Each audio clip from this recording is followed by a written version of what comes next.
All right, welcome, ladies and gentlemen, here today to another edition of NASCAR Heat 5 Championship Mode, as we have another full race live stream with a realistic broadcast for you guys today. It is the Quaker State 400 for the NASCAR Cup Series at Kentucky Speedway. It is the first and only trip to Kentucky Speedway this season. So thanks for everybody tuning in here.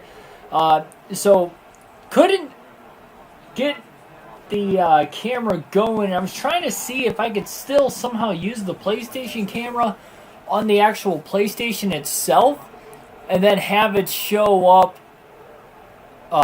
like actually on my PlayStation, like my TV screen like before, but still stream through the laptop instead of trying to get the PlayStation camera plugged into the actual like laptop / PC itself, and that still didn't work. So I guess we'll have to wait another day on that, so that is why there's no camera again today. But outside of that, we are about to get ready and get going for this race. We are using the steering wheel for this race today. 400 miles, 267 laps at Kentucky. Should be a pretty fun race. We had an extraordinary race yesterday at Indianapolis. See if we can pick up on that again here today for a Crown Jewel event. See if we can get Blaney back-to-back victories. Logan Miller, Davion West, Black Ace, welcome to the stream, everybody, here in the early going, as we're about to do session qualifying before hopping into this race today. So, without further ado, here we go. So, qualifying is about to begin. Session qualifying, top 24 advance to round number 2. Then the top 12 from round 2 advance to round 3. Round 3 will be 5 minutes to try and set the quick time.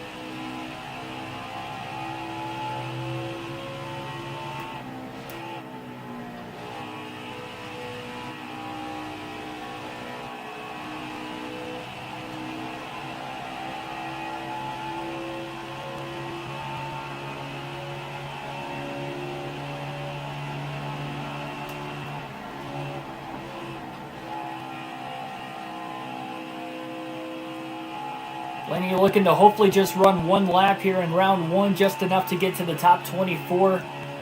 Hurry up, advance to round 2. So far, his lap is going by pretty well. We're going to see at the start-finish line this time if he's got it.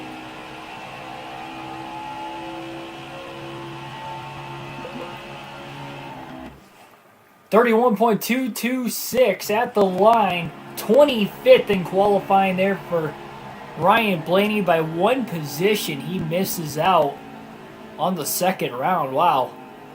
Thought that lap was actually going to be one that should have easily made the top 24, but I guess that wasn't the case. Just 28 1,000ths of a second is the difference between him making it to round 2 and not making it to round 2.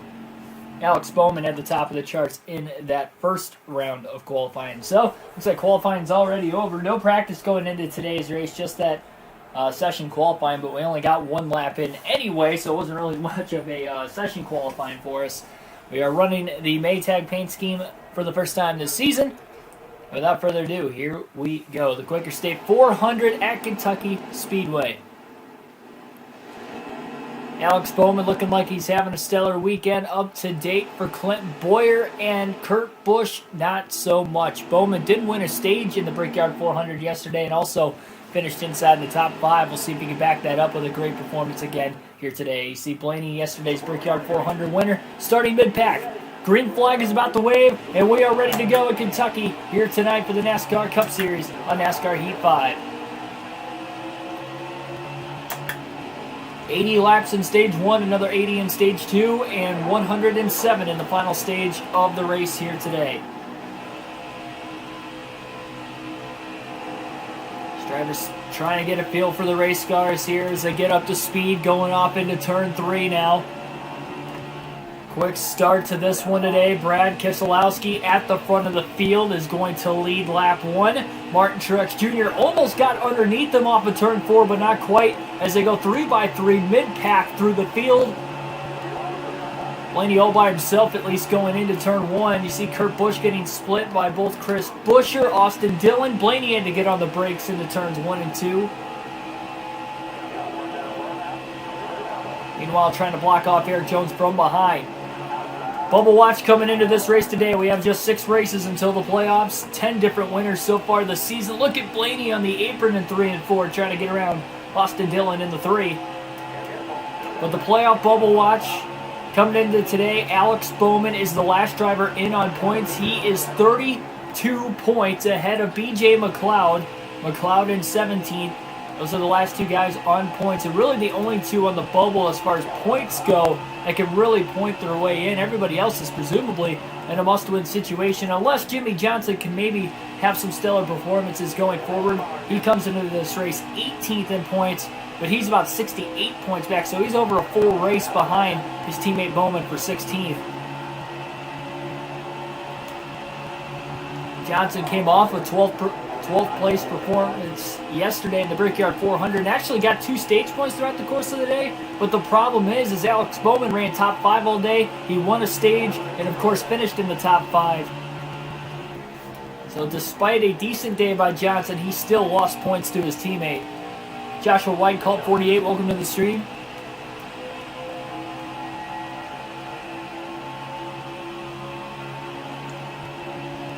Yeah, I didn't get to watch the stream live, but I saw he posted a full race live stream, so I wanted to kind of check it out, kind of skim through it, see how he did. He was battling multiple laps down, it looked like, throughout the course of the race and could never really come back. But he was 4 laps down at one point, got to 1 lap down by the end. That's not bad. It damaged the entire race. Yeah, I mean, it happens. You guys have seen that on here on the channel, too. We get in trouble early and we're just battling from behind. Some races we can come back and some races we can't. You can only do so much.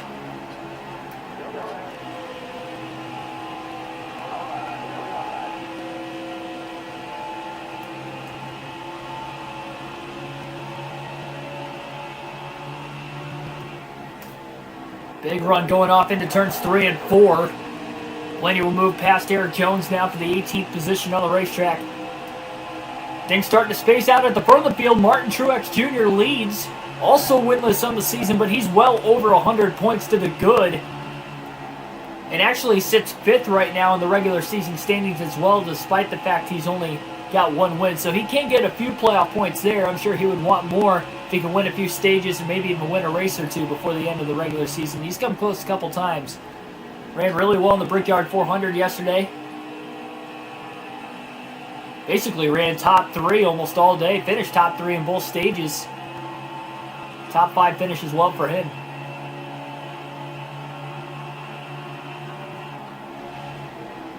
But playoff points wise, that's not really going to do much for Martin Truex Jr.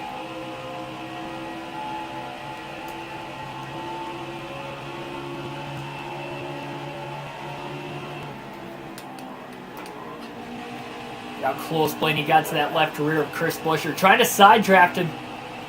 He didn't make contact with him, but he's trying to get right on that corner panel enough to stay alongside. You can tell that might have helped Blaney stay alongside the 17 car as much as he possibly could.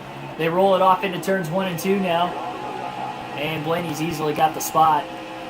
Trying to charge for the field after a mediocre qualifying effort. Qualified in 25th, as you guys saw right before the start of the race.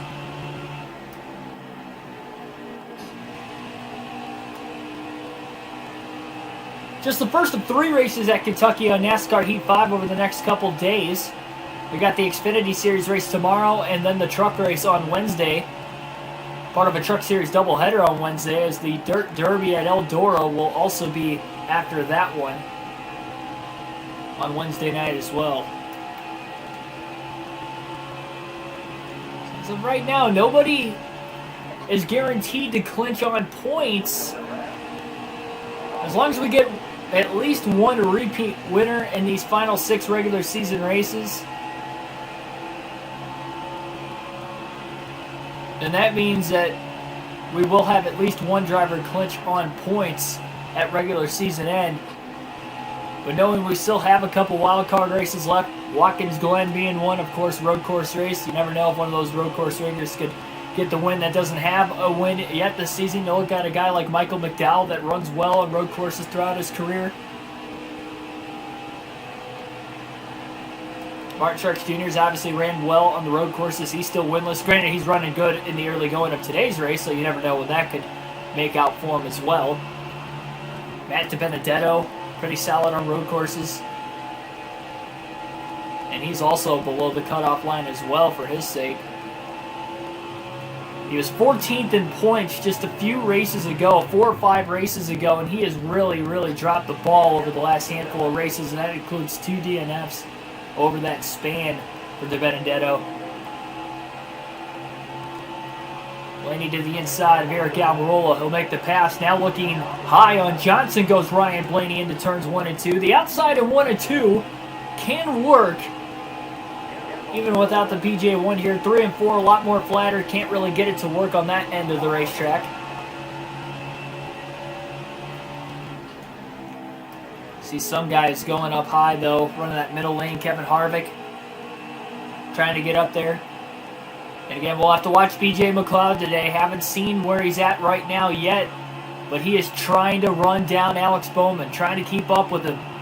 Him and Bowman ran pretty equal in the last race. They both won a stage, so not really any points gained for McLeod, but he really separated himself as that only guy that seems like he can point his way in from the outside of the cutoff line going through these next 6 races until the playoffs. It'll be a fun watch to see what those 2 drivers can do. Amari P, welcome to the stream. Bowman is taking the lead that last lap away from Martin Truex Jr. That's another thing too though. For McLeod, he does not want to see Alex Bowman win, because if Bowman wins and locks himself into the playoffs, then McLeod's got a tough hurdle to get to the 15th place driver who is currently in points.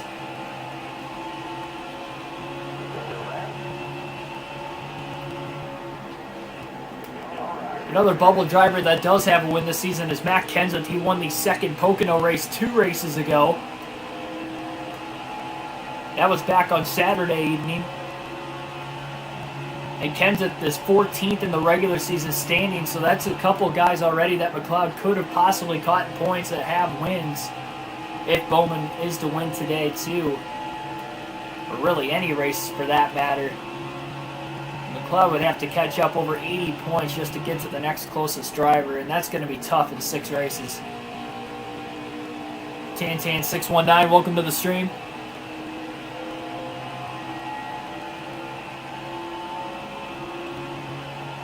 Yes, mathematically we are clinched. Already multiple wins on the season. In fact, Ryan Blaney has 9 wins on the season. Could be going for number 10 today. Not too many stage wins, though. It seems like the stages haven't gone his way for the most part this season, kind of like he saw in the Brickyard 400 yesterday. But at least he's got a decent amount of wins that could obviously grant him a fair amount of playoff points as well. Still racing for the regular season championship. Blaney's got just over a 1-race lead on Denny Hamlin. He's got about a 68-point lead on Hamlin for the regular season title coming into this race today. And you see Hamlin running in the top 10. He's had a good string of races as of late. Hamlin led in the points earlier this year. Keselowski's really fallen off. He is now outside the top 5. He's 6th coming into the day. R6, welcome to the stream. A lot of drivers trying to run the outside, not really working out for themselves right now. Almost 20 laps in the books already. Everybody will have to make at least 1 pit stop in each one of these 3 stages here today that are fairly even in length. Again, the first 2 stages even at 80 laps in each stage, and then the final stage is 107, so only about 27 laps longer than the first 2 stages. Car feeling pretty stable right now for Blaney. He's getting faster over the course of the run as he looks to the inside of Denny Hamlin now. Hamlin trying to run him down the track and maybe side draft him himself, but Blaney clears him before they get into turn 1. And there is BJ McLeod running in the 5th position in the early going of the race today. Picked up his 5th top 10 of the year yesterday. A career best 3rd place finish nonetheless. 2nd stage win. And he's already in the top 5 in the early going of this race again. He is picking up the momentum late in the regular season, but is it going to be too little too late if he can't get a win? Because again, all the drivers he's trying to race, he's racing Alex Bowman for that final playoff spot, and Bowman's leading the race right now. That could move the cutoff line a lot further away from the 78 of McLeod. Blaney's even running BJ down for that 5th position. Lap traffic up ahead now for the leaders. Keselowski has fallen off. He's back to 4th place after leading the first lap of the race, first couple laps.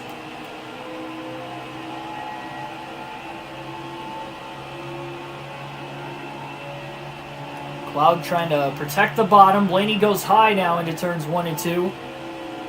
More like that middle lane, not really all the way near the outside, but he's outside of McLeod. 3 wide off of turn 2, trying to hold it steady. Keselowski got caught behind the lap car of Joey Gase. Blaney up to 4th. McLeod back into 5th, getting around Keselowski.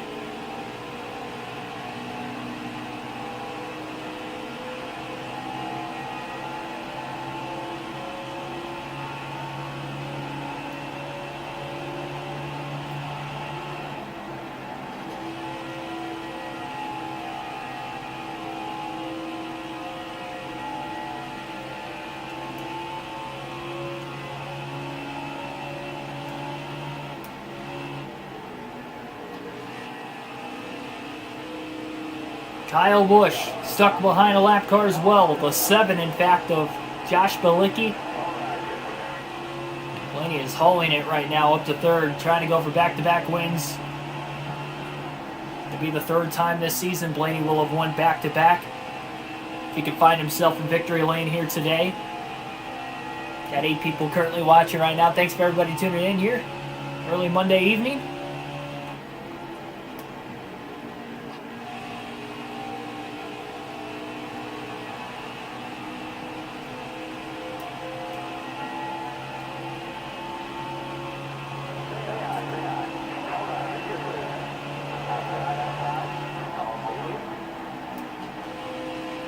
Truex is keeping up with Alex Bowman right now. Really, it's the same story. These top 4 cars you see on the leaderboard right now were actually the 4 fastest cars throughout pretty much all race yesterday in the Brickyard 400.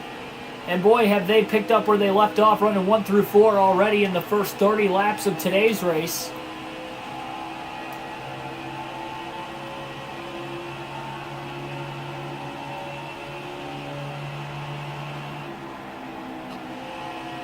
Diamond Jeff, welcome to the stream.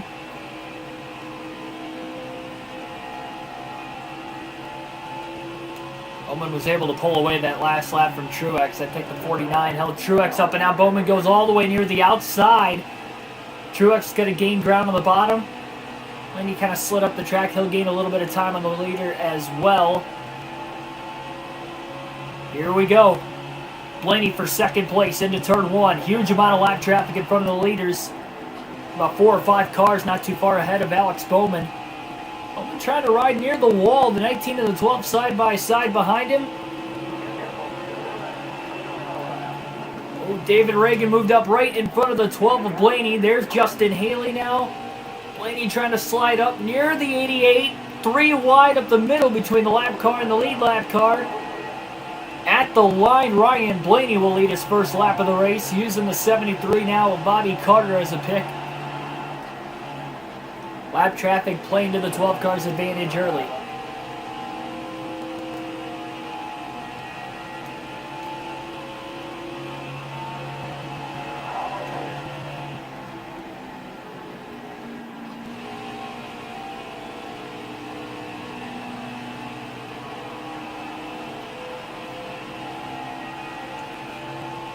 Yeah, Cole, as far as the back-to-back wins, this would be the 3rd time. The only other times we went back-to-back this season would have been that Atlanta Homestead stretch that you mentioned there at the very beginning of the season, and then we also won Michigan-Sonoma back-to-back as well.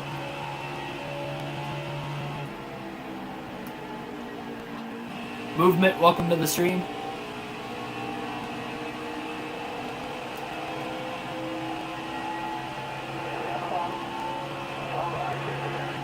Hamlin's by no means out of this thing yet. He closed in quite a bit with a top 10 performance when Blaney DNF'd in that second Pocono race. If something like that happens again in these final 6 races of the regular season, Hamlin could be there for the taking before long. Blaney wants to have this regular season title clinched before we get into Daytona. Because even if he's got a 50-point lead going into Daytona, Hamlin, knowing how good he is on the super speedways, could perhaps pull it off.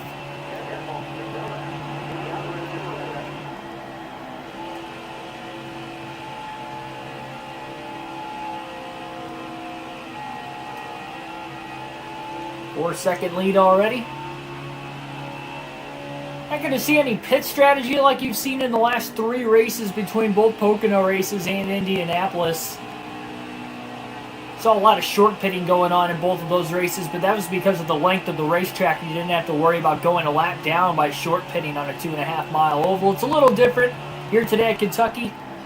It's your standard cookie cutter mile-and-a-half racetrack. A lot shorter in length. Takes about 15 to 20 seconds shorter per lap to get around this racetrack compared to those 2.5-mile tracks that we just ran at. It took 50+ seconds. Lap times are going to be anywhere between really 30 to 32 all day. Really going to the race, you're seeing lap times in the mid-31s.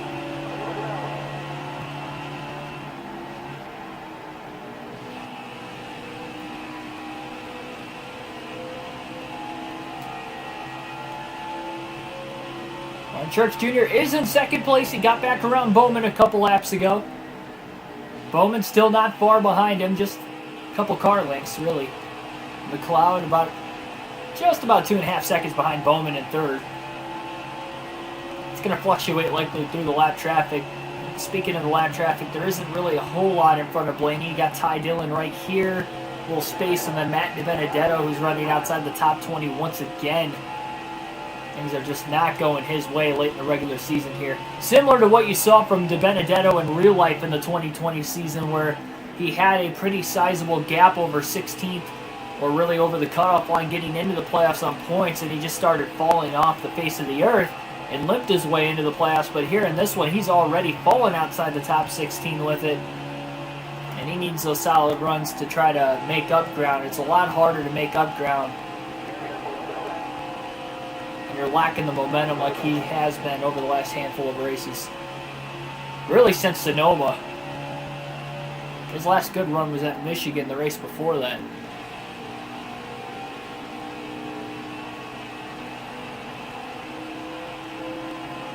Bowman Truex going back and forth again for second as they traded positions back and forth there through turns 3 and 4. They're likely side by side right now. A couple drivers with wins this season. Eric Jones, lone win coming in the Daytona 500. And Christopher Bell, top 10 in the regular season point standings, but not only that, he's got 2 wins this season for the rookie, winning both the Food City 500 at Bristol and the Coca-Cola 600 at Charlotte. A couple of bigger races there to add to the resume for Christopher Bell. We're going to alternate to the different camera angles for the first time in the race today. Right along the in-car onboard camera.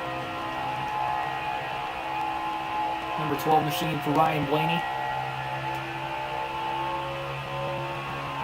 Saw a long green flag run at the beginning of the Brickyard 400 yesterday. We didn't get our first caution until just about lap 46 towards the end of stage 1. Or sorry, lap 36 towards the end of stage 1. With about 15 laps to go in that stage. But we ended up seeing 8 cautions by the end of the day, despite having a little bit longer green flag run at the start. So we'll see if that'll be the case here today. It's between really all season. You haven't seen a ton of races with a lot of cautions. And there have been a few races even before Indianapolis where we really saw more than 6 cautions. I think the last track we had more than 6 cautions would have been Michigan about 5 races before yesterday's. So definitely a different change in pace. Kyle Busch back in the top 5. Getting around Brad Keselowski. Not too far behind BJ McLeod. BJ's holding it down pretty well though in 4th.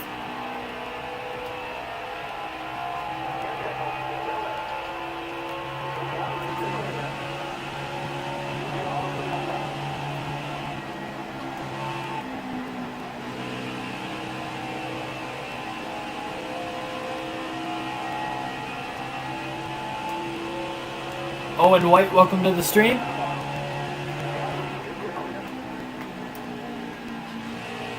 Nice truck at the Indy Road Course. Yeah, I didn't try to do that on purpose, but thanks. Thanks anyway.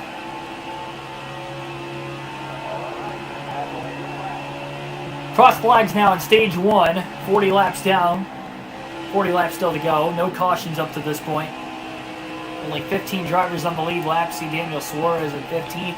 He also had a top 10 run in the Brickyard 400 yesterday. Good for Suarez. Got Brothers Racing.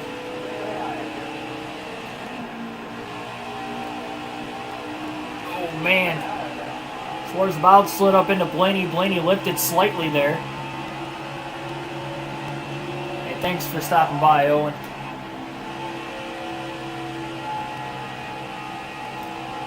Pretty wide action up ahead.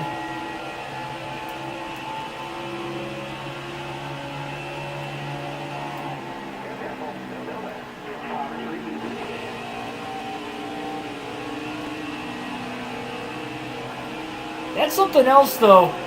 We talked about how bad it would be for BJ McLeod if Alex Bowman goes on to win today's race. But what's going to happen if Bowman wins today's race, or really wins any of these races going forward, for guys that are above the cutoff line that don't have wins? Because that would make only 5 drivers that can make it on points.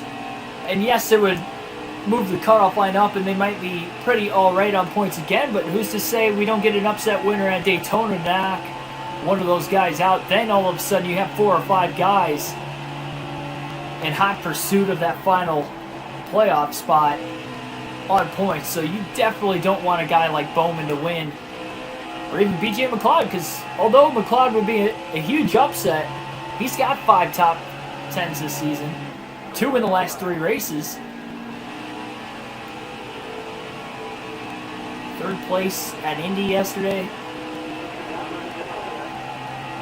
There are some definite possibilities of seeing some drivers that have run well this year without wins get a win before the playoffs. Truex pretty good on points, but again, he's another one. He's been running really well the last few races.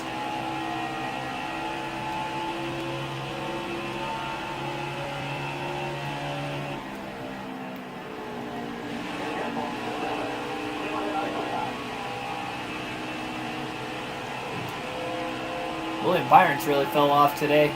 28th place right now.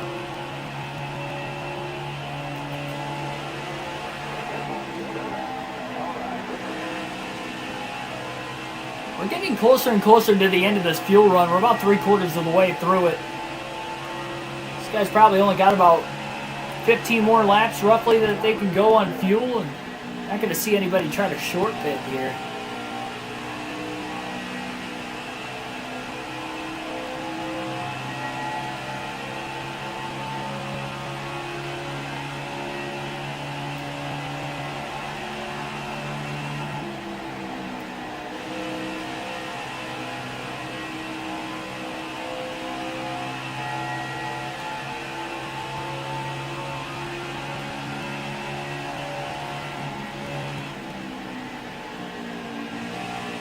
Ethan, welcome to the stream.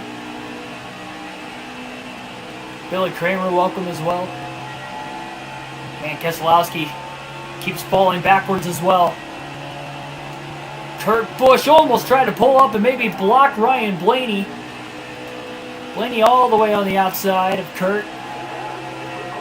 Trying to get a run down to the inside of his teammate off of turn 2. Riding that inside into turn 3 now. So Keselowski will now go a lap down. Blaney's other teammate, Joey Logano, also won the lead lap, not too far ahead. You see Denny Hamlin there as well as far as the lead lap cars go. We'll go back to the normal camera now to the end of stage 1. Already just 32 laps to go. Very quick race pace tonight with being caution-free through nearly the first 50 laps.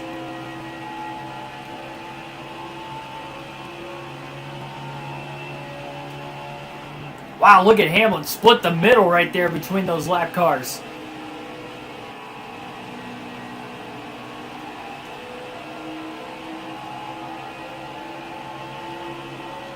Nice clean day. He hasn't made contact with not only another driver up to this point, but, well, stand corrected. Contact with LaJoie.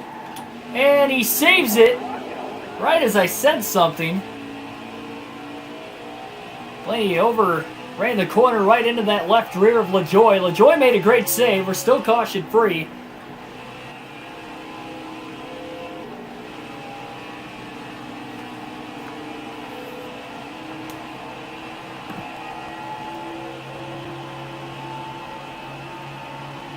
Now we got 30 to go in stage 1. I'll catch right back up to Logano again. West 48, welcome to the stream. /R6.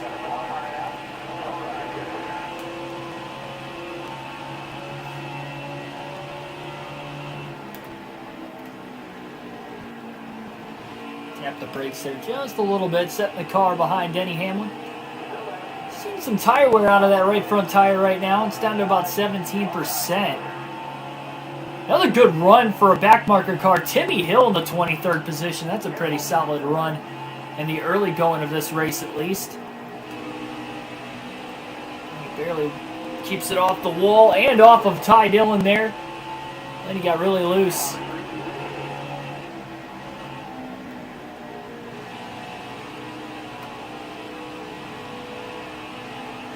Got a little bit of space, and then there's going to be another mini pack of lap cars ahead of this.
Like 5 drivers on the lead lap already as we near green flag pit stops and the first set of pit stops here today.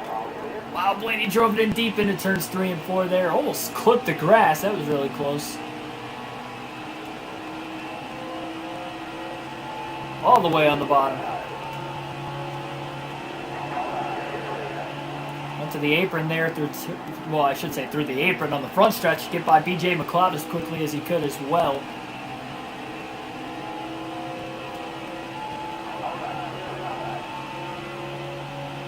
Canadian Bacon, welcome to the stream. Yes, green flag pit stops coming up soon.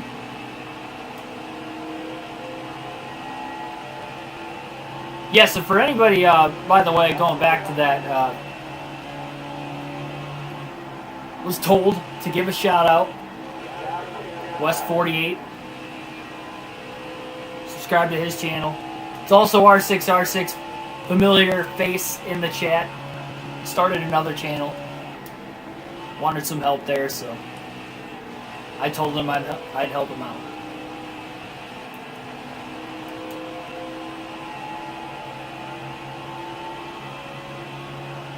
.23 laps left here in stage 1. Alex Bowman is in second place, and he's about to go lap down right now. Blaney might have to pit a couple laps before these guys. That's going to be telling. He clears Bowman off of turn 2 pretty easily.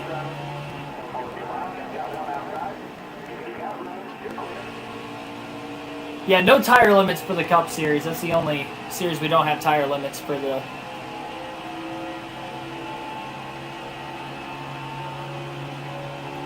for NASCAR Heat 5.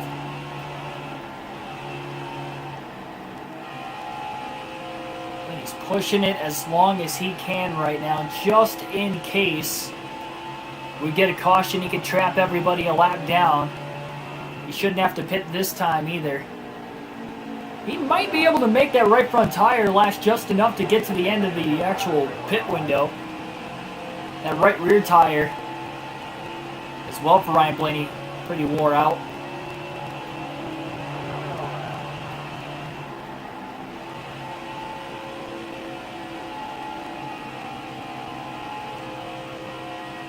That right rear is also going to make it. It's got a little bit more wear on it than the right front remaining yet.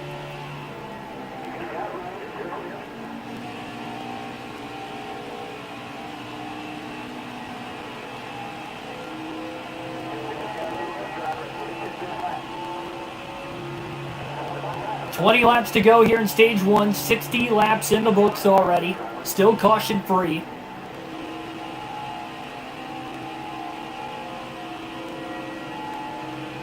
Even everybody from 16th on back is 2 laps down right now.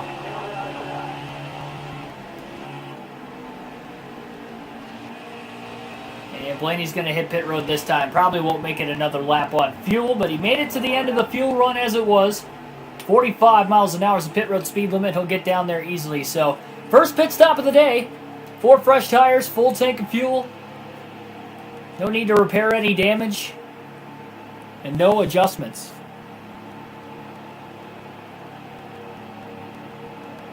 I'd have to assume everybody else should be coming to pit road very soon here.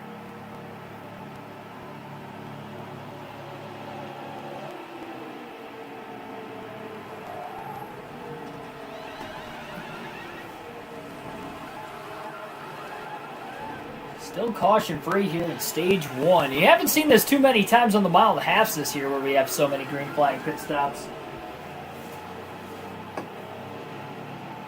So the fact we've gone this far into the race, it's pretty good, clean start. And there you see a lot more drivers that came to pit road there. It looks like Martin Truex Jr. stayed out on the track at least another lap there. So Truex has regained the lead for a brief moment. We'll see how much longer he can stay out. An extra lap longer just in case we get a caution.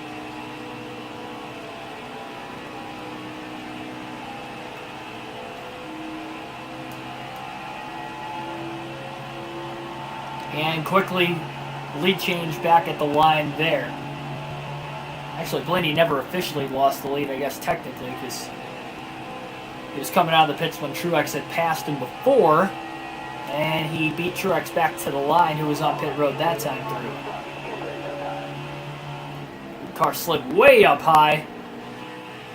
Chase Elliott in the 9 coming out of the pits, so now we have a bunch of the lap cars on pit road, so we are going through green flag pit stops. Blaney should have a lap on the field as everything cycles through here, and he does. He's also the first to come to pit road there by 1 lap. As Kyle Busch will cycle into second place. That is an amazing start here at stage 1. This 12 car, very, very fast in the early going. That's probably true. That's the way I usually like the car to come in on the longer run. It needs to be stable. And in every long run, there is a short run, and that's where that could hurt. You guys have seen it hurt in the past, especially now when I'm doing the custom setups. Obviously need to make it to the end of the race, so if your car is more stable,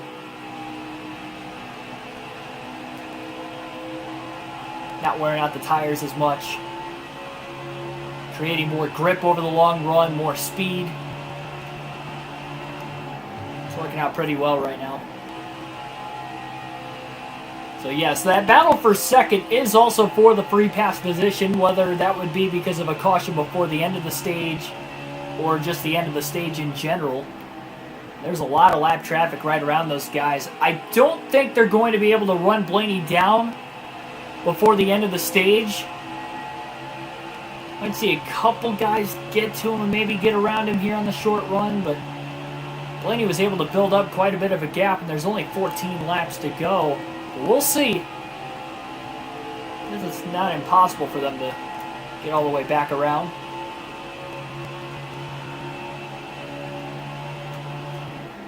I guess the question now is, are we going to get a caution before the end of the stage? And there's the playoff battle as well. Alex Bowman in third. BJ McLeod right behind him in fourth.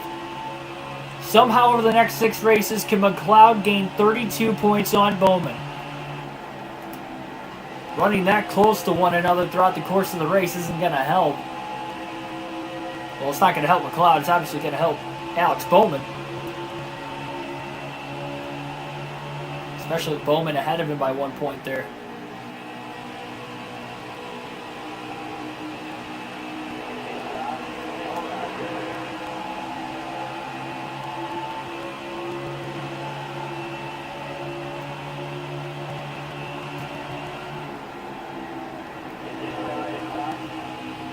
Austin Dillon has fallen back to 35th. I think he had a problem. He might have had to pit an extra time. 3 wide, going off into turn 3. Suarez kind of getting in the way of Blaney. Blaney able to stay in front of the 3 of Austin Dillon. I think he's on older tires. He could have pitted way before everybody else also, and maybe he had to replace some damage. I don't know. One way or another, Dillon has fallen back to 35th. I'm not sure how. I know he went a lap down earlier, but he was in the 20s. Way before the cycling of pit stops when he first went a lap down. Kyle Busch is closing in on Ryan Blaney to try and get that lap back before the end of the stage. And again, that is big because he'd get the restart right with Blaney at the beginning of the stage. I did not think they were going to really have much of a chance to catch him. But look at how quickly they have caught up to him. Those guys were about a quarter of a lap behind all of a sudden. They're within a couple seconds of the back bumper of the 12 car, and we still have 9 laps to go this time by in stage 1.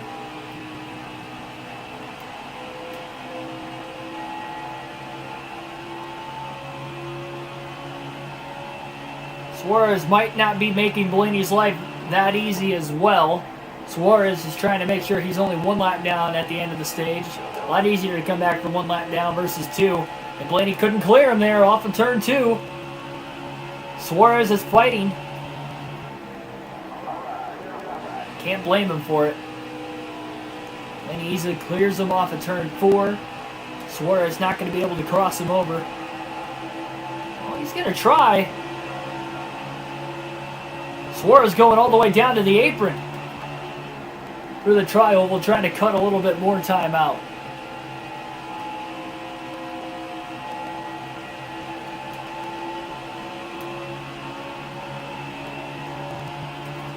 And even though those pit stops came closer to the end of the stage, I would expect everybody to pit at the stage break. But then again, they might just try to stay out and take the wave around.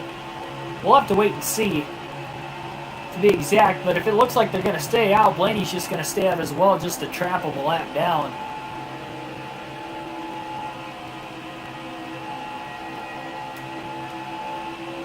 By the way, it'd still be a 1 pit stop final stage, even if they didn't pit, or 1 pit stop second stage, even if they didn't pit at the stage break here.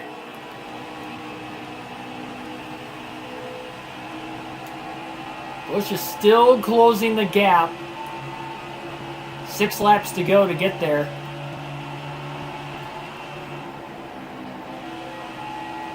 He's still got to get around Daniel Suarez yet as well. Now there is lap traffic in front of the 12 of Blaney. Not very spaced out. I mean, they're to the point where he could probably catch 1 car per corner.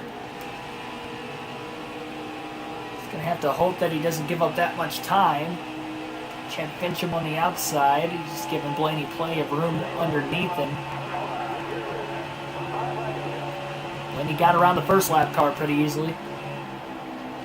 Eye set now on Ryan Newman. Newman going to try not to go 2 laps down. Always known for being one of the tougher drivers to try and pass.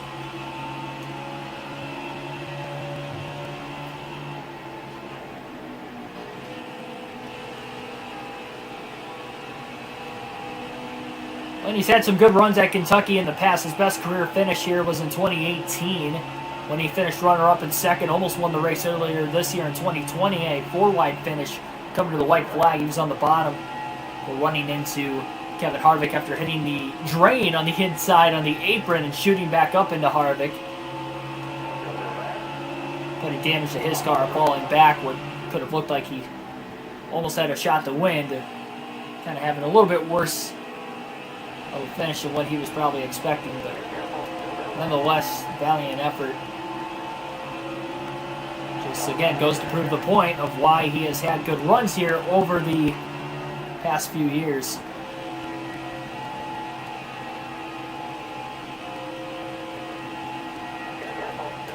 Elliott's about to go 2 laps down. One of the other playoff bubble drivers, he's 14th in points as far as the playoff standings are concerned, so he's got a few spots to buffer, and he's over a race to the good on points as well. So although BJ McLeod, who's below the cutoff line, is running better than him right now, really top 12 is not bad for Elliott. He just needs to make sure he pretty much gets to the end of these races to make sure he doesn't have a huge blow to his way in the standings.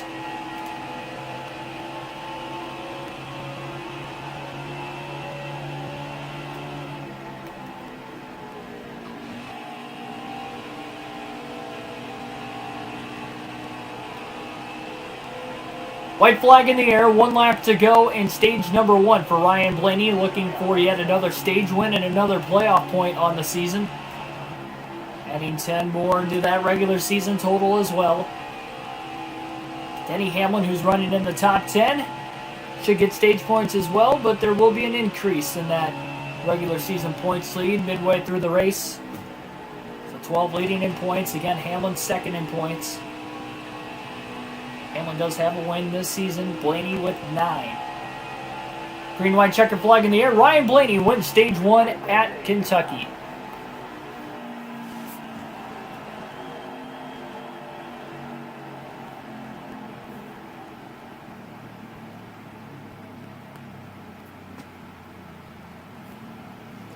So stage 1 victory at Kentucky for Ryan Blaney. Free pass will go to Kyle Busch in second. We went caution free through stage 1. So look at the top 10 after Kyle Busch. You got Alex Bowman, BJ McLeod, Martin Truex Jr., top 5, followed by Joey Logano, Matt Kenseth, Brad Keselowski, Denny Hamlin in 9th, and Kevin Harvick rounds out the top 10.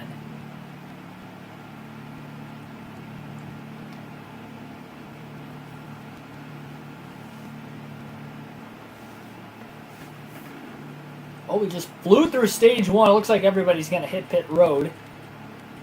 So Ryan Blaney will as well. It's going to be a good chance for these guys to get back on the lead lap. We saw how much time Blaney was losing at the end of the first stage because of just him not being as fast as what he is on the long run. It takes about 20 laps or so for that car to kick in, so we'll see if he can try to fend these guys off. He will have the clean air advantage restarting from the lead. Again, Kyle Busch with the free pass will have to restart at the back. Green flag back in the air. Stage 2 underway at Kentucky. Quaker State 400. Here tonight, quickly getting through the gears, through the shifts. Blaney pulled up in front of Bowman. BJ McLeod restarted 3rd. Beat Truex off of pit road, and not only that, he is going to get alongside and maybe even clear the 88 of Bowman. Should say he restarted 4th still. He didn't beat Truex, I don't believe. Oh, wow, Logano to the inside. They're 4 wide. What a pass by Joey Logano. He took them 4 wide through turns 3 and 4. He's up to 3rd. He goes to the apron now, and he's all over the back of his teammate of Ryan Blaney in the 12. Blaney slides up the track just a little bit. Logano to the inside. There's some contact. Oh, wow, Logano got really loose. He drives on. Now trying to fend everybody out. Everybody off, and now stuck on the outside is Blaney. McLeod lost a lot of time behind Ryan down the backstretch after the minimal contact between the 22 and the 12. These cars are scattering out now. So they're back on the lead lap for now, and they're going to be hoping for a quick caution on top of things to come.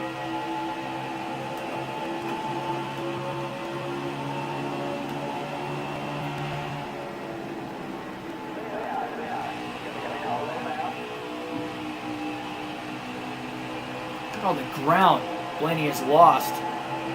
Held on for about a lap, and that was it.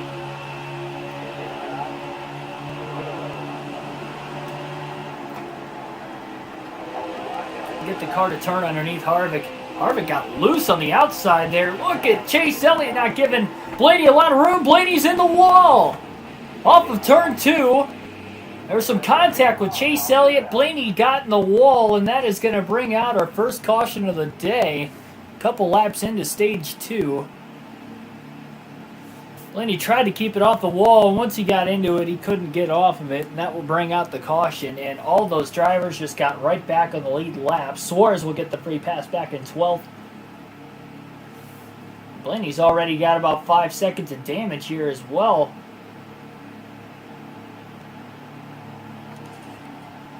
He's going to hit pit road. It's just enough damage to where he can repair it. And because we brought out the caution, we're not going to pit for fuel or tires. That would be an unfair advantage. So just like that, Blaney's going to lose the lead. And Kyle Busch will get the restart from the lead. Well, it's a new race once again. Things happen so quickly, both for the better and for the worse. Green flag back in the air. Following the first caution for incident. Still a ways to go. Again, that was within the first couple laps of the stage.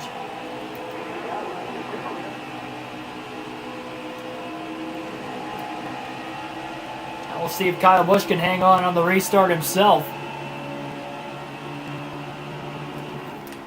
Kenseth went high. Blaney on the brakes to the inside through turns 3 and 4. All over Clint Boyer, trying to side draft him. 3 wide is took those guys down low. Blaney to the apron now through the tri-oval. Looking for any amount of time he can gain. Trying to get back into this thing as best as he can. He was stuck on the outside pretty much since he got passed by Logano and lost the clean air, and he just could never get back down to the bottom. So the fact he was able to restart on the bottom on this restart, that obviously helps him.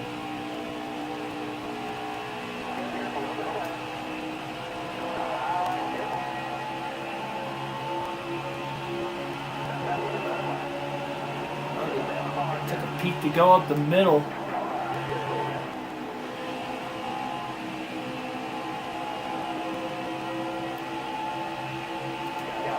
Kyle Busch is out in front.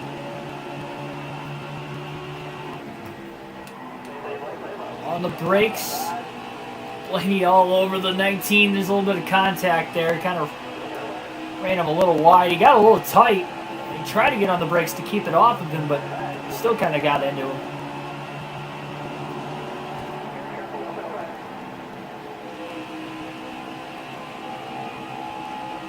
Busch is slowly pulling away from Keselowski and second on back.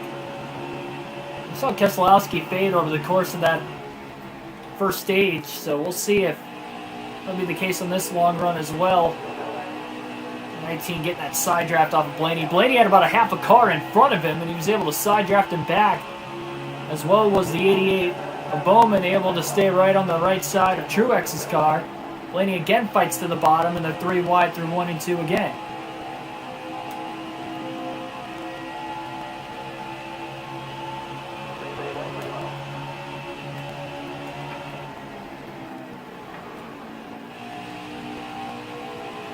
Now Bowman found himself in the bottom lane to try and get back around Logano and Hamlin. Following B.J. McLeod in the 78 right now.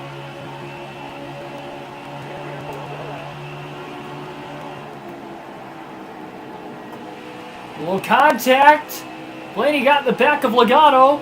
Logano gets sideways. Blaney goes to the apron to get around him. Not a lot of room for error. Good save by the 22. He did definitely lose a couple positions out of it. He's back to 9th and has Boyer all over him.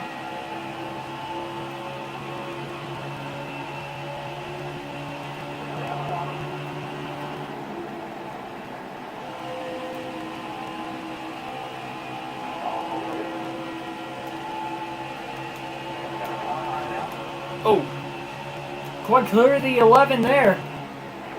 And Hamlin gets sideways now to 3 and 4. Might have been the contact the corner before that upsetted his car. Blaney trying to pull up and clear Kenseth. Couldn't quite do it. The run he got off the outside. Even though 3 and 4 isn't a preferred lane on the top, Kenseth still carried quite a bit of a run down the front stretch.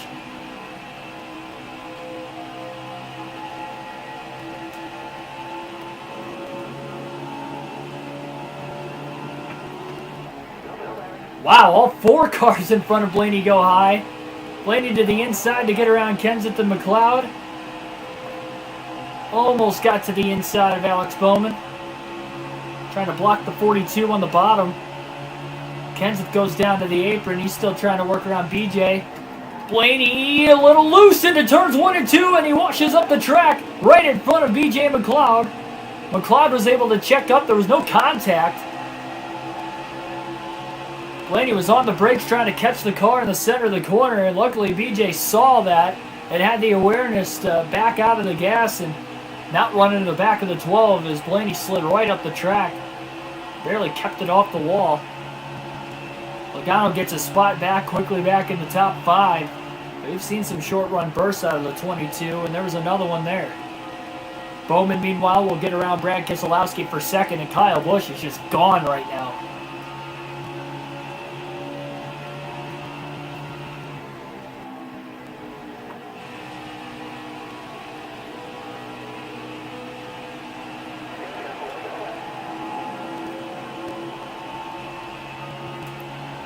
Blaney, 3 wide to the bottom. Oh, and he gets sideways! Lost control! He might slide back up the track into turn 1. No, he doesn't. He saves it! What a save, and the caution will fly.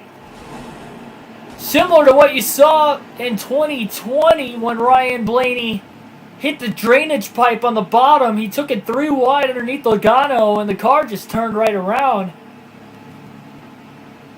All of a sudden, and I was scared for a moment that car was going to slide right back up the track going into turns 1 and 2, and he luckily was able to keep it locked down and keep it on the apron of the track.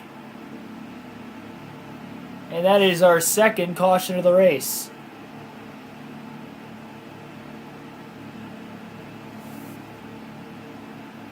I don't know how he was able to keep the car on the bottom. I mean, everybody was able to avoid it because he kept it on the apron the whole time. Somehow or another. That might be the save of the year right there. We saw a couple good ones at Indy yesterday, but man, that was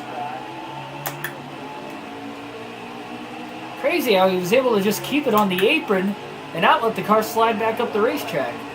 I'm not sure how the car just turned around on the apron like it did. Through the tri-oval nonetheless, but he obviously lost a little bit of ground there. Green flag back in the air. There were about 2 or 3 drivers that came to pit road under the caution, and look at Blaney trying to get right back into it again.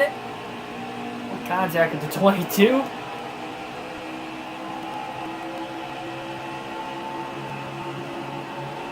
And now Busch's big lead is vanished. Or vanished, I should say. Logano trying to cross over his teammate Blaney. Oh, contact. They got into one another off turn 2. So no cautions through stage 1. We have 2 early cautions in stage 2. Keselowski going for the lead on Kyle Busch. Trying to at least. Can't quite get there yet.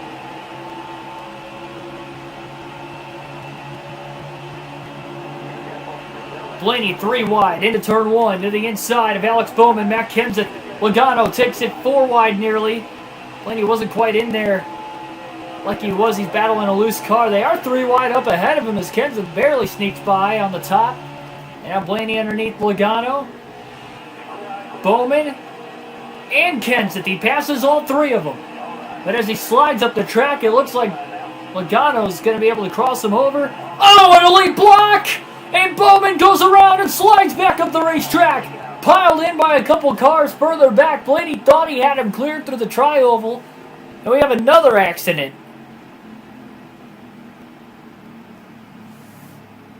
We got more cars heading pit road. And another one caused by Blaney. But this one he wasn't really involved in. Outside of the fact he had the initial contact with Alex Bowman. That sent the 88 car around. Bowman must have hit hard. I'm assuming Suarez and McLeod did too, and that's why they're hitting pit road. Cole Custer will get the free pass back at 14th. By the way, Elliott got the free pass, the caution before, to get back on the lead lap, and cautions are breeding cautions now here in the early going of stage 2. That is our third caution in the first 30 laps of stage number 2. After having no cautions through the first 80 laps all the way through stage 1, and the green flag will be back in the air again.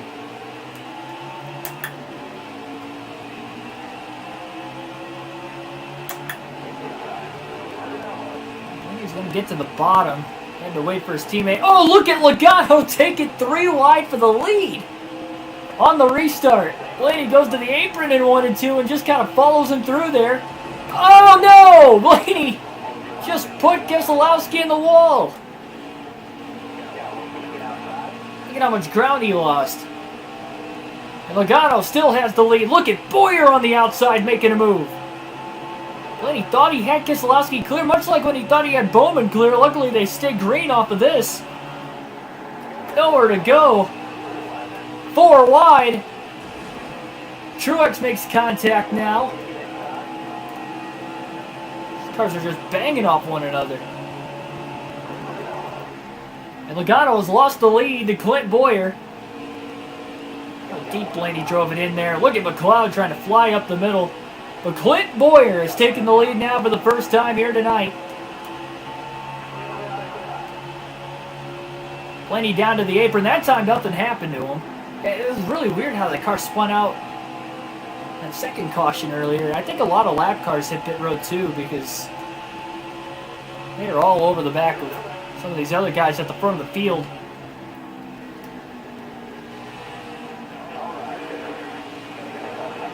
Mr. Benedetto down the bottom. There's still 3 wide back there. Kenseth almost got squeezed into the wall by Keselowski. Benedetto down to the apron. Got a shot there from Blaney to get by Logano. Chris Buescher to the inside of the 12 and the 22. He makes contact, sending the 2 Penske cars together. Bowman, meanwhile, is taking the lead away from Boyer. Boyer trying to cross him over for the lead. Here comes Truex to the bottom of the track now for second on Boyer. So after all this madness, Bowman has found himself back out in front again. Truex not far behind as he has cleared Boyer now for second place. And Blaney's car is just sliding all over the track right now.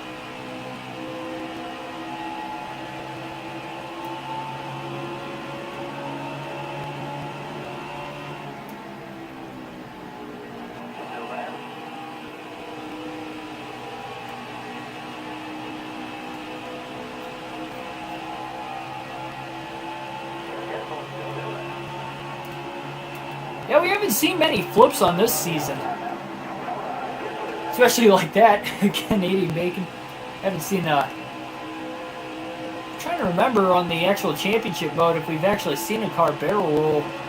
I'm sure we have, I just can't remember it off the top of my head.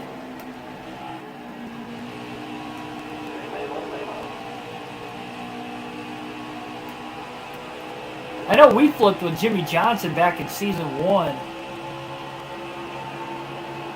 That's like the only one that sticks out in my brain right now.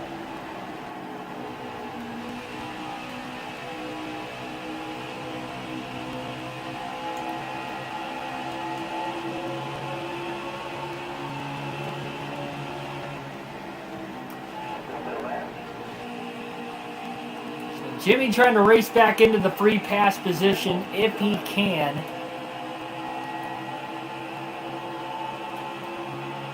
Right now, I believe the 14th place car would be the free pass position.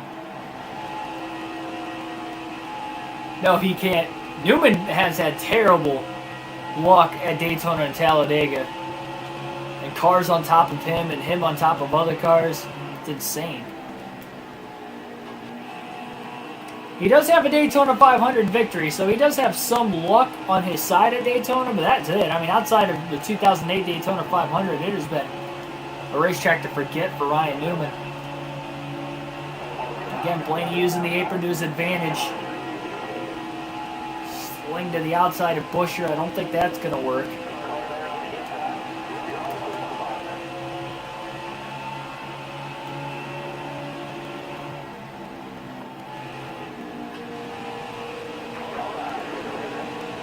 Wesley Robbins, welcome to the stream. Now the damage that you see on the back of Blaney's car, that is non-existent. It might look like it's pretty severe, like there's a pretty decent amount of contact. Again, that damage is not actually, I guess, damage, if that makes sense. Blaney made a save, in which brought out the second caution of the race. After spinning going into turn 1, he kept it on the apron of the track. Everybody missed him.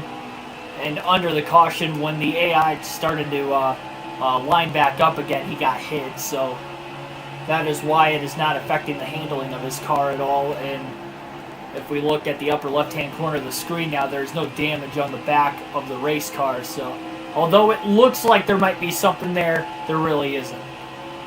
For those of you wondering. Almost halfway home here tonight. What was a pretty anticlimactic stage 1 has turned into a ruckus in stage 2. It's what you just tend to see with NASCAR over the last couple of years especially. You get towards the middle to end of stage 2 is where things start to really ramp up, and that has been the case both tonight and really yesterday. Starting with the end of stage 1 of the Brickyard 400. As we get closer and closer to the playoffs, that's only going to become more the case for the rest of the races this season. Next Cup Series race will be at New Hampshire, and that will be next week. We'll take about a week off for NASCAR Heat 5. We'll go back to NASCAR Thunder 2004 later in the week. We will be running, again, the Xfinity Series race at Kentucky tomorrow on NASCAR Heat 5, and then the Truck Series on Wednesday. So we still will have NASCAR Heat 5 over the next couple days. And that Wednesday truck race at Kentucky is the first of a doubleheader on Wednesday for the Truck Series. We'll run Kentucky and then Eldora for the Dirt Derby immediately after the finish of that race. So again, we will have a few more races for Heat 5 over the next couple days still, but we'll go back to NASCAR Thunder 2004 Thanksgiving night for the All-Star race for the season there. Little 90-lap shootout to decide who can take home $1 million. That'll be a lot of fun. It's going to be a much shorter race, one that will probably be less than an hour in length. And how about this? For the second race in a row, B.J. McLeod is leading laps, this time at Kentucky, as he has taken the lead away from Alex Bowman. McLeod hasn't even gotten into the lap traffic yet. He's already gotten to the lead, so he just flat out ran down Alex Bowman over the course of that last run. Over the course of this run, I should say. And Ryan Blaney in the 12, he's starting to gain some spots back. He's up to 4th. And there's the top 4 you saw midway through stage 1 have found themselves 1 through 4 once again. Kyle Busch has really fell back after finishing 2nd at the end of stage 1 and actually leading a lot of laps at the beginning of stage 2.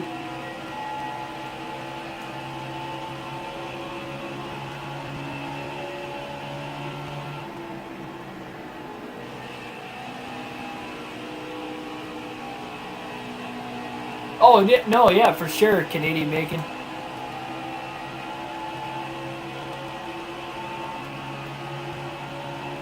When is Biffle going to get a break?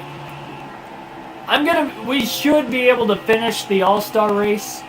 It's only 90 laps. If we can't get to the end of a 90-lap race, especially on an oval where the race, like I said, is going to take, well less than an hour. I mean, it's probably only going to be like 40, 45-minute race.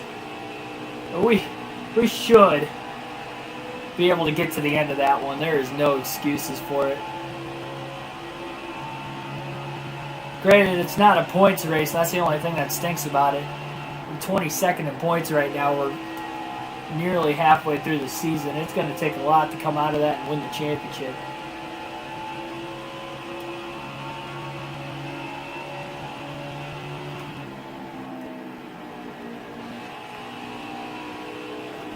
Oh, Blaney into the back of Reagan. Reagan really didn't get loose or anything after the contact, believe it or not. Definitely slowed both cars up. We only have 33 laps to go in stage 2. Nobody should be able to make it on fuel to the end of the stage from when that last caution came out and everybody pitted, or not everybody, but some of the cars hit pit road. The problem is, though, is for everybody that has not pitted in this stage, we know Blaney, Kyle Busch, a couple of those drivers that are on the lead lap have not pitted at all in this stage. They'll just have to pit sooner. So they're going to have to hope for this thing to stay green. And we talked about if Alex Bowman wins the race, how bad that would be for McLeod. What if BJ McLeod wins the race? Then Bowman's outside the playoff cut line. And he's going to have to gain over 40 points to get to the next closest car to him in points. So this is going to be very interesting. Granted, Bowman's having another solid day today, so he will definitely increase on that cutoff line if McLeod wins. But Bowman doesn't want to have come down to that, that's for sure. As they battle for the lead at the front, Blaney got around Truex last lap for third. He's about 2.5 seconds off the lead. He's starting to run him down. The tires have evened out after a while. Obviously, these majority of the cars in the top 10 right now do have a little bit fresher tires than Blaney, but not by much, only about 10-15 laps. So again, after about 30 laps or so, they evened out. It's not making much of a difference right now.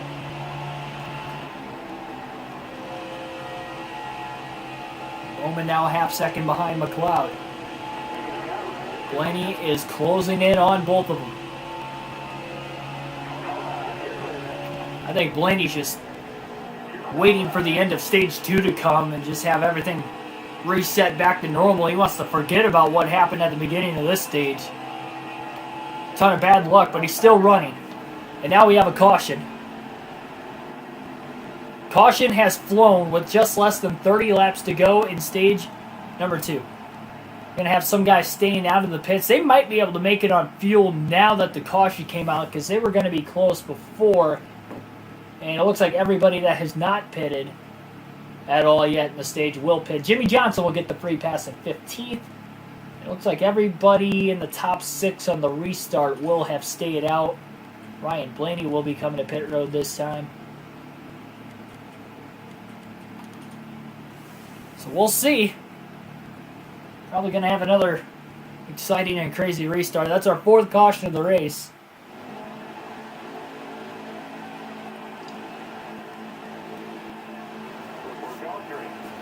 So Logano beats his teammate off of pit road. Blaney's got his damage repaired again, only 2 seconds worth, so under the 5-second damage clock, we were able to repair it.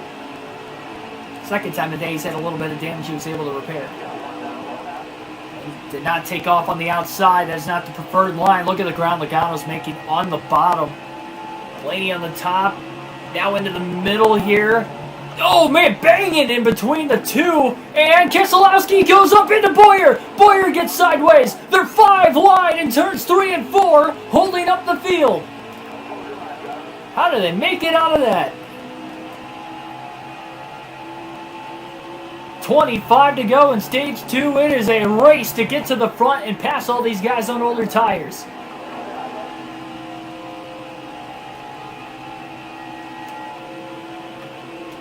They've been fanning out so much on the restarts today.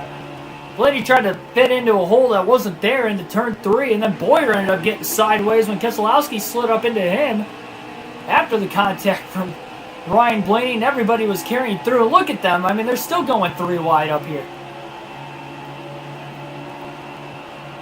It is a race for the front, and Matt Kenseth currently is out in front.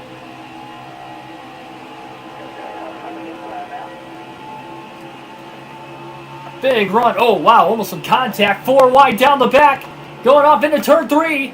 They're still 4 wide for about 2nd place. Now for about 6th place, they're 4 wide. Are they going to make it off of turn 4? There's contact between Elliott and Blaney. Look at how loose Cole Custer got. Cars are scattering everywhere.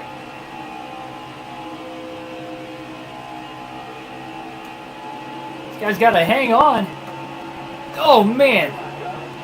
Blaney with a bold move there. They went 4 wide about 3 or 4 different times on that restart. Top 6 have kind of sorted themselves out finally. Kenseth leads, but not by much. Can he hang on and get his first stage win of the year? We saw him win at Pocono a couple races ago, so he's in the playoffs. That playoff point, if he wins this stage, could be big. You never know. Be the difference maker in him later in the season getting eliminated or not getting eliminated. Keselowski will get underneath Blaney. Blaney is a little tight. I think he has a little damage to the front of his car after that contact. Keselowski on the restart. He's not quite able to get it to rotate. Chase Elliott up to 7th now. 21 to go. Blaney's car is going to come in eventually, but will it come in time for him to get back to the front? We'll have to wait and see.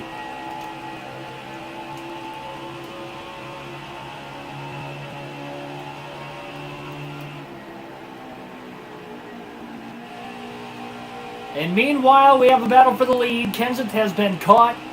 Outside has not worked. They are side by side for the lead. 20 to go now in stage 2.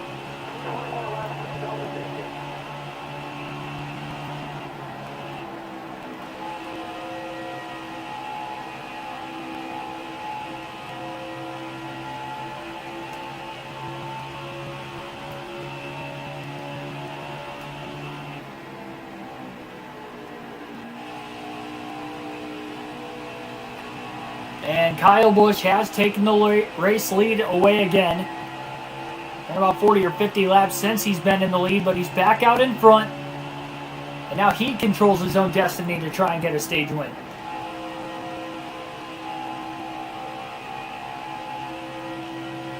It'll be his second stage win in a 3-race stretch. He won a stage in that second Pocono race as well.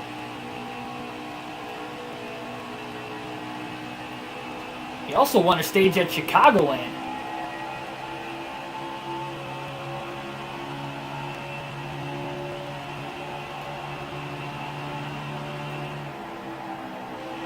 For Kyle Busch, he's actually won the second most stages this season behind Ryan Blaney as well. Blaney hasn't won much. Kyle's only a couple stage wins behind him, trying to close that gap. Matt Kenseth got right back around the 18 though. Kenseth's not giving up his fight.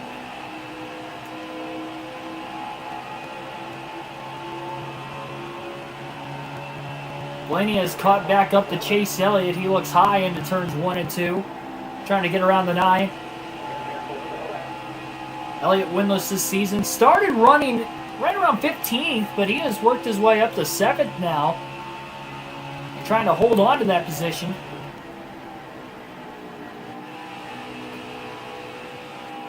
Kenseth and Busch keep going back and forth, and there is still lap traffic to come if we stay green to the end of the stage as well.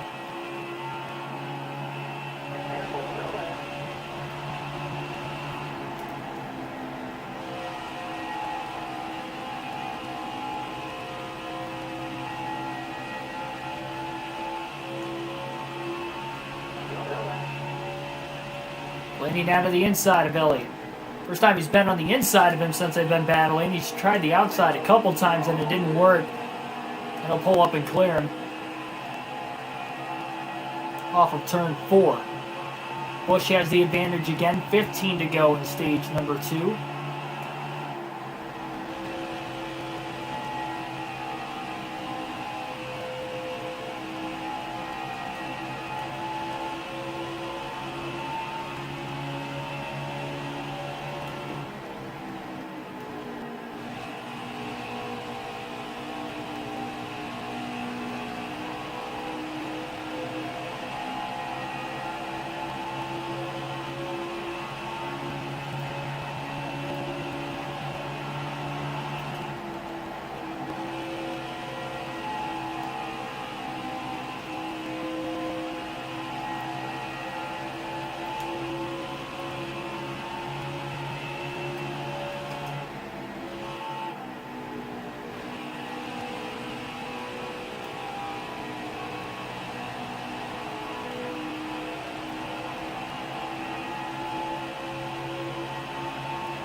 lead is starting to dwindle, not only for Busch on second place, but enough to where Chase Elliott, or I should say Ryan Blaney, is catching him. He's about 6 seconds behind him now. So about a dozen laps still to go. And we got a lot of lap traffic in here, and some of these guys are perhaps drivers that have stayed out of the pits under that last caution. Those guys are going to have to be careful not to go a lap down to the end of the stage.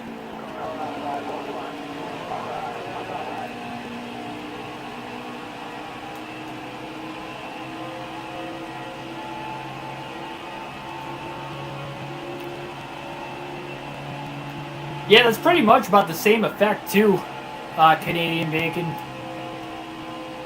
with an Earnhardt and Brady comparison, mainly because Brady's at the tail end of his career. Dale Sr. was pretty much at the tail end of his career. He was 49 years old at the time. I don't think he really would have had too many seasons left.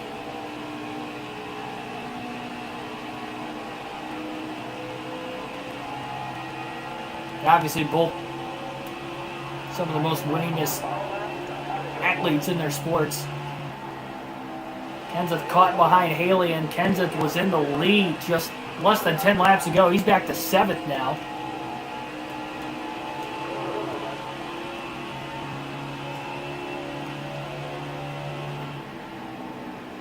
These guys are pushing hard to the finish.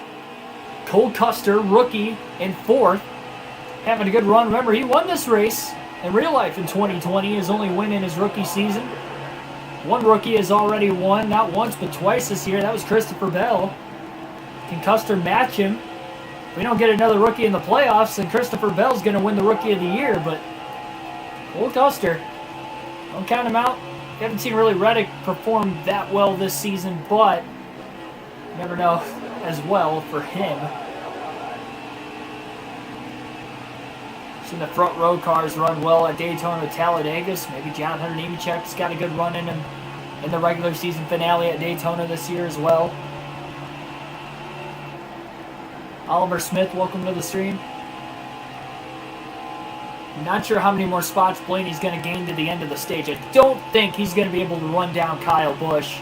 Thought for a second he might have had a chance, just because I thought he had enough laps left, but it doesn't look to be the case. We only have 7 to go now for Kyle Busch. And he's still about 5.5 seconds ahead of Blaney. Blaney, though, working on Custer for 4th.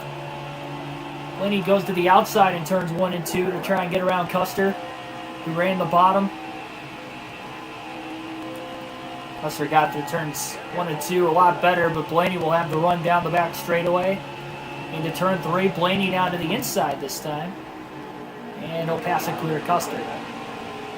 Less than 2 seconds behind Logano. Keselowski in 2nd, so Penske now 2nd, 3rd, and 4th on the racetrack with all 3 of their race cars. Kyle Busch even has a couple second lead on Keselowski. It's going to take a lot for Busch not to win this stage. Never know, could get a caution. It'd have to come out extremely soon, though. Once we get to 4 laps to go in the stage, if caution comes out, the stage is over. And we're coming to 5 to go this time by.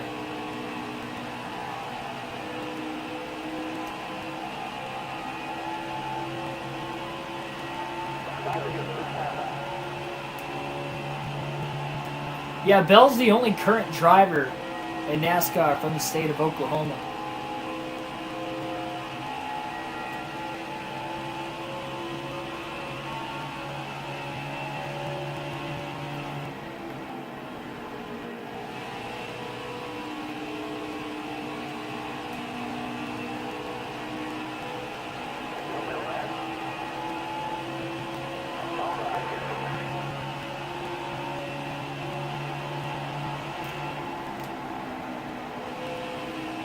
He should catch Logano.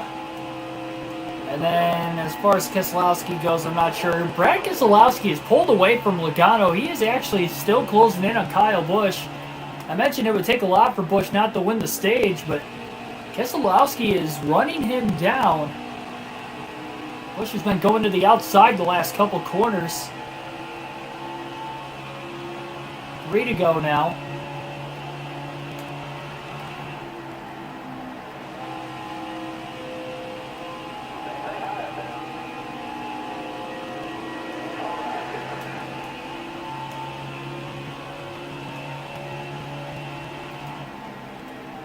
Big run into turns 3 and 4. Blaney to the inside. A little contact with Logano. He couldn't clear him.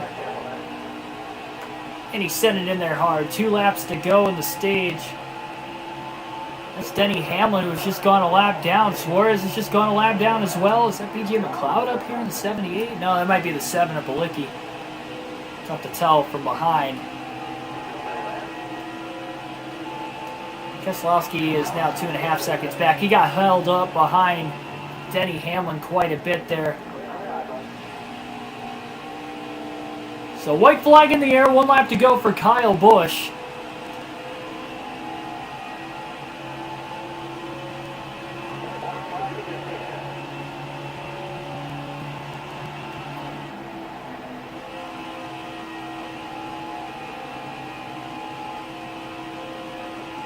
Looks like he's going to finish about 2.5 seconds ahead of Brad Keselowski at the end of the stage.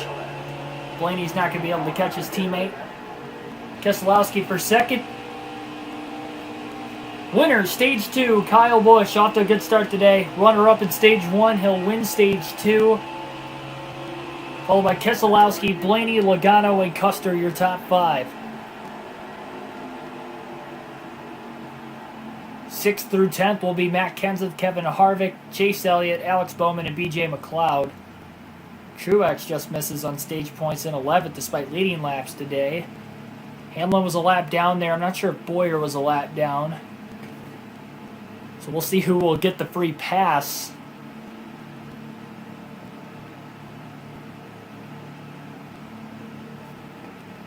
So the free pass will go to Boyer in 12th. And we're going to see pit stops from everybody at the stage break here. Not the final pit stop of the day. Everybody will have to make at least 1 pit stop in the final stage of the race yet. We got about 2/3 of the way still to go. Hashtag taking forever, Oliver Smith. Yes, indeed.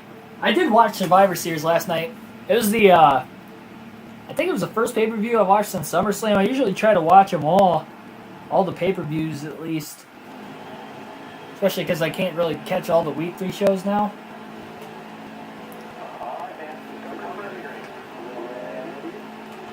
But I didn't have to worry about a NASCAR race running long to the fact where I missed it. So I was able to watch it. Green flag back in the air.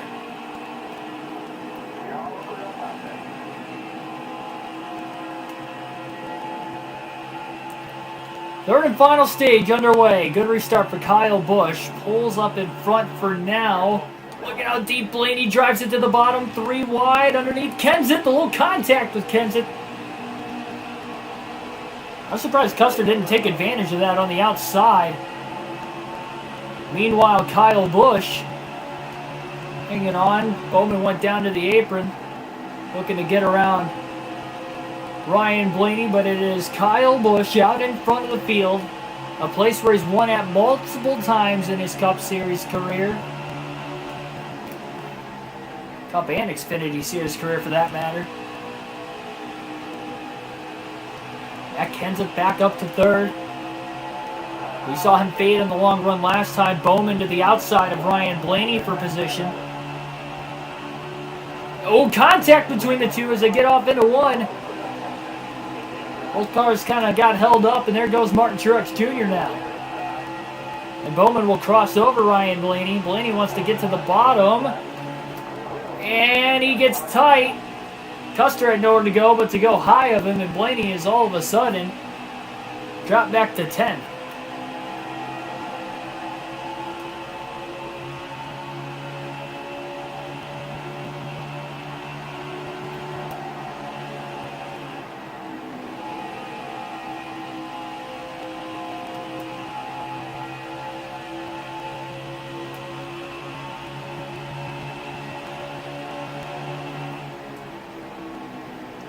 Busch on the outside. Kenseth got up to second. He goes high. Logano high. Keselowski trying to take advantage on the inside there. He's going for second and third. Speaking of high line, look at Chase Elliott with a run on the outside. We'll go high again for 1 and 2 to try and get past Ryan Blaney. car in the wall somewhere. Caution's going to wave. I heard it. I couldn't tell who it was. And we will have another caution. That is our 5th caution of the race today. First of the early going of the final stage. We were only 4 laps in. Not going to make a huge difference for Blaney to pit here, but it looks like he'll pit anyway. Only lose 2 spots, top off on fuel, 4 fresh tires. Why not? Andrew Hollenbach, welcome to the stream.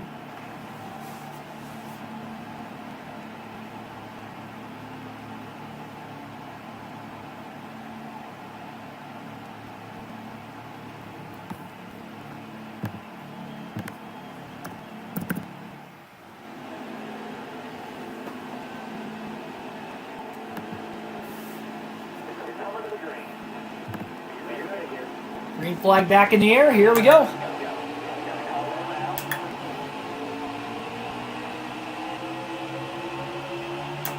"96 laps to go."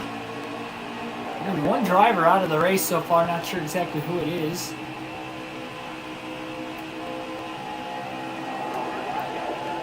See Almirola getting the quick jump on the restart. Trying to get in that free pass position himself now. In 14th.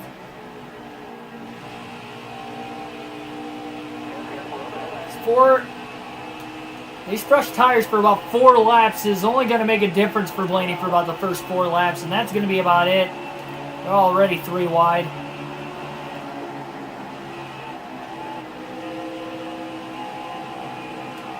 They're going to even out.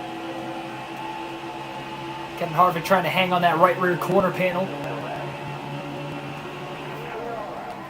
Blaney trying to gain that track position early. Now 3 wide underneath Logano and Alex Bowman.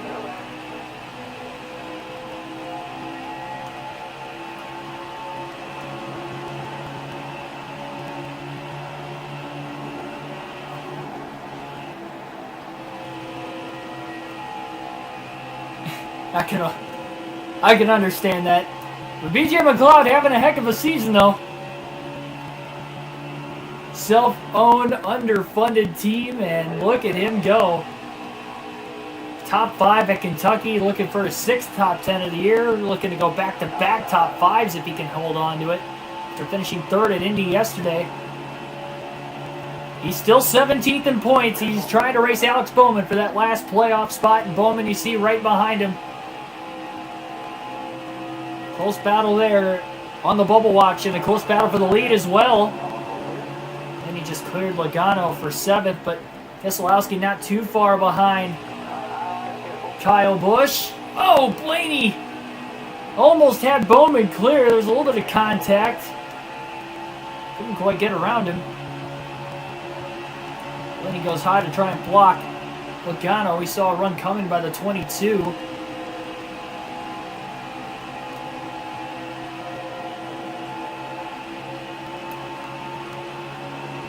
How about the news for John Hunter Nemechek today? Going full-time truck series, driving the 4 for Kyle Busch Motorsports. I'm quite surprised that he took that offer over the 38 car for front row after having a pretty solid rookie year for really given the equipment he ran. I thought he exceeded expectations. And quite surprised that was the move there. 3 wide, Blaney shoots himself past the 88 of Bowman. 78 of McLeod. Bowman trying to cross Blaney back over, and he'll get right back around him. Blaney down to the apron, looking for something. Not quite going to get back alongside the 88.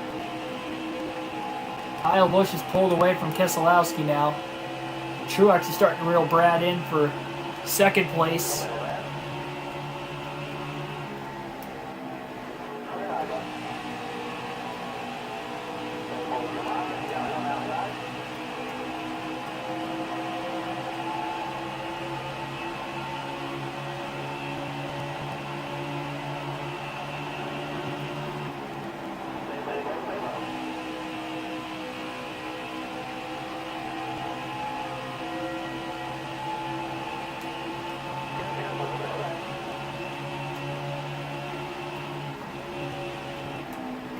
Look at how deep Blaney went there. He wanted to make sure he was going to clear Kenseth that time, and he did. Kenseth coming in hot. The crossover and got right back around him.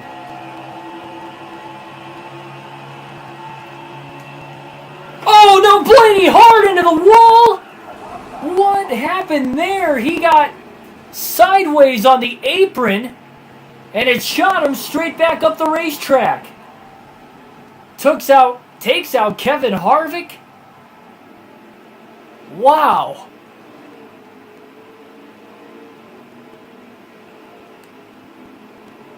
A vicious crash to finish things off. With only about 70 or so laps to go. That was very interesting because, again, Blaney was on the apron, and we saw it earlier where it spun him out, and he was able to keep the car on the apron, but that time it shot the car completely to the right and hard into the wall. He was going every bit of 180, 190 miles an hour head on. Man, you hate to see that.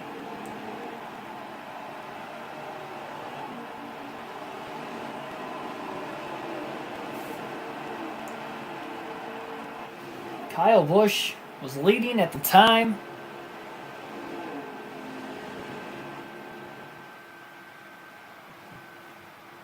That is insane.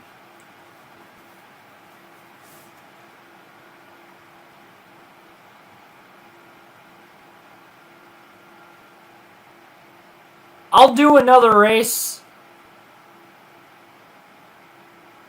Yeah, I'll do another race. Are you guys down with seeing the All-Star race for NASCAR Thunder 04? Because I was saving that for Thursday night. It's going to be a quick race anyway. We were close to the end of this one, but we did only run about a little less than 200 laps. I wanted to save that, though, for Thursday, but if I were to do a Trucker Xfinity race, though, it'd be at Kentucky, and those races would take every bit of about an hour and a half, so...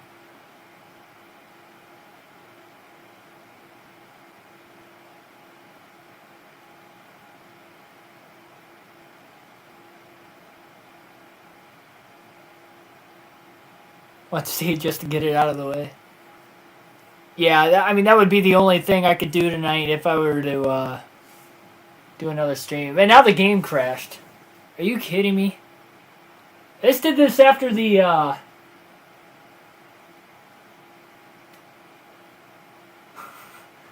This same thing happened after the Indianapolis road course race yesterday. The game crashed on the loading screen.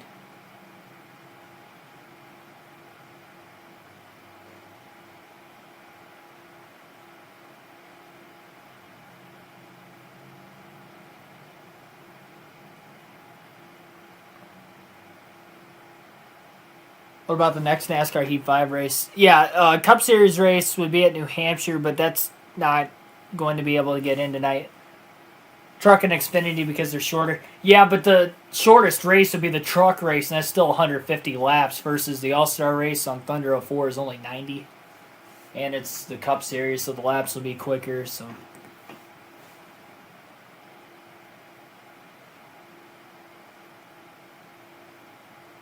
Jeez, this second day in a row, we get to the end of the race and it just crashes on us. We're going to have to...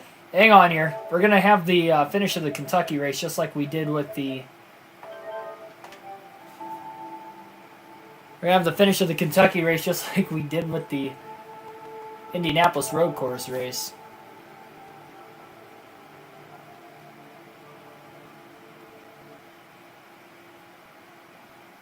Well, New Hampshire's only a 300-miler. It's one of the shorter Cup races, but that's a couple hours. It's still going to take like 2 hours at least.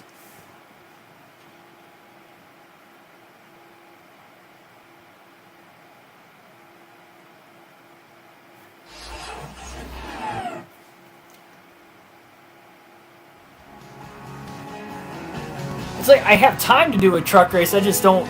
Like, we just spent like 2 hours on... Nearly 2 hours on that. I didn't want to do another truck race that was going to take another hour and a half tonight.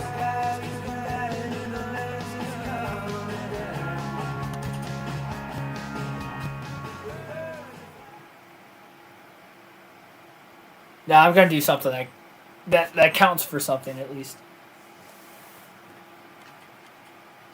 All right, give me a second here. We gotta go Cup Series. We gotta go. So we're gonna end up finishing 39th, and that points gap between Denny Hamlin and Ryan Blaney has just got minimized even more all of a sudden.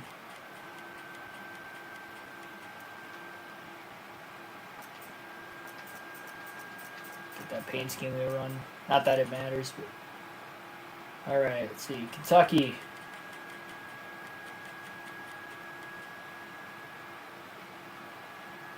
Five laps. I'm gonna change to my controller real quick, just to stay out of the way here. No, I was. This is for the finish of the. This is strictly to finish off the Kentucky race, so we can get a finishing order. Because with the game crashing there, I wasn't able to look at the finishing order. So this is gonna decide the finish of our championship mode season. Again, I was doing the points myself for the Cup Series anyway. That is top. That is Blaney's second DNF in a 3-race stretch. Starting to turn into NASCAR Thunder 2004 all of a sudden. I don't know why. Between NASCAR Thunder 04 and now this, I'm just DNFing way, way too much. And that was like never the case. First half of the season, I think we only DNF'd like twice in the Cup Series up until 2 of the last 3 races. And then for the Xfinity Series, that was our first DNF all season yesterday. And we still haven't DNF'd in the Truck Series, thankfully.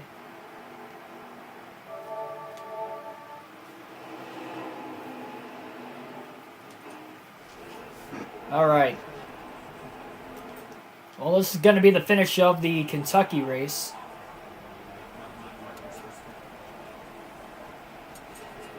I'll still call it with the realistic broadcast. No, I'm not going to qualify. What am I doing? Yes, we'll do the All-Star race.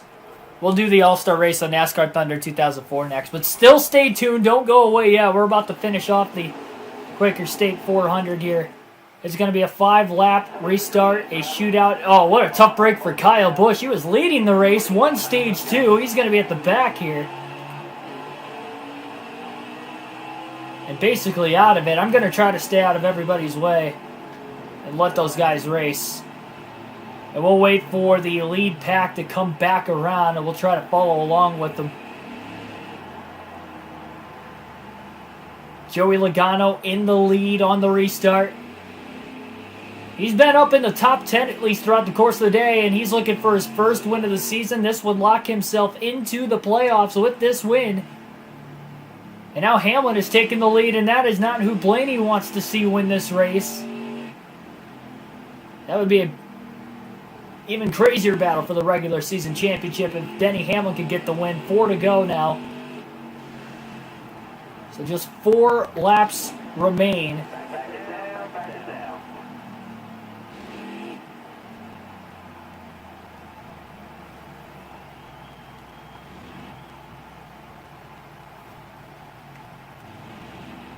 Hamlin still got the lead.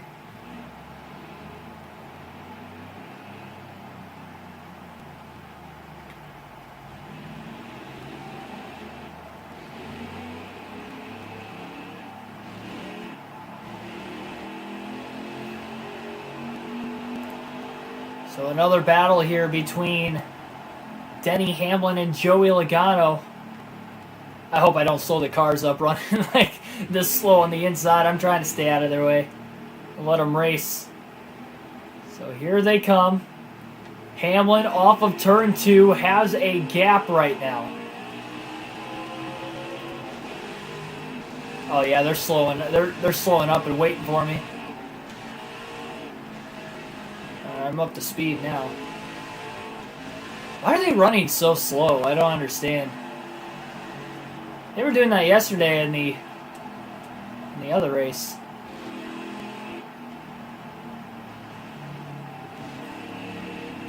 So Hamlin still leads, just 2 laps to go.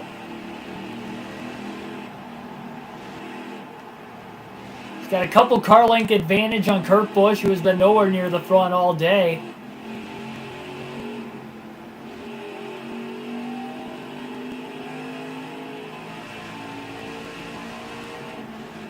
Huge pack of cars trying to settle it for third.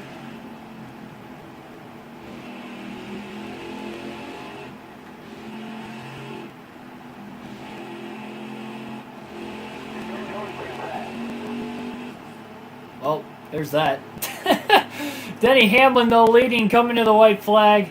It looks like Denny Hamlin should be able to win the race. Kurt Busch is still within reach, but I don't think he's going to be able to get him. They are 3 wide for third place right now. 3 wide for third.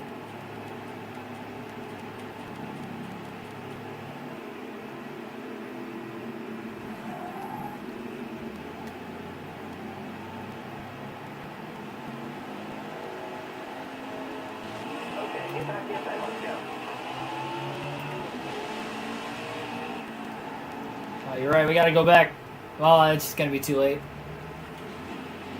So your winner at the Quaker State 400 is gonna be Denny Hamlin. Hamlin with the win.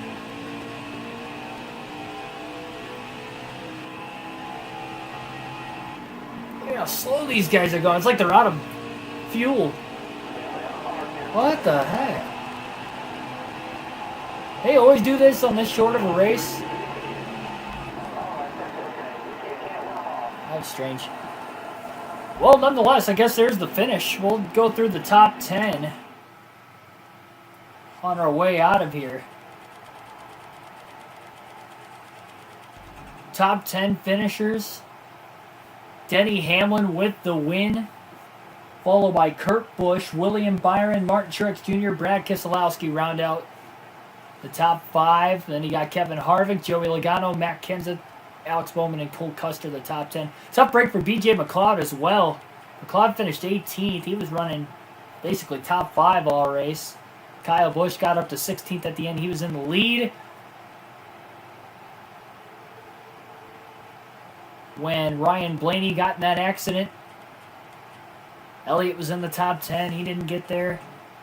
William Byron was way outside the top 10 all day. So was Kurt Busch, and they finished second and third. That definitely jarred the finishing positions for sure. But Denny Hamlin is going to get the win. And for Hamlin, that's his second win of the season. And he will close the gap on the guy that finished 39th, Ryan Blaney, in the regular season standings. Don't count him out of it yet. Still 5 races to go until the playoffs. I got to take a picture of this and we'll get out of here. We'll head to NASCAR Thunder 2004 for the All-Star race. Means we DNF'd in this one, only about 200 laps in.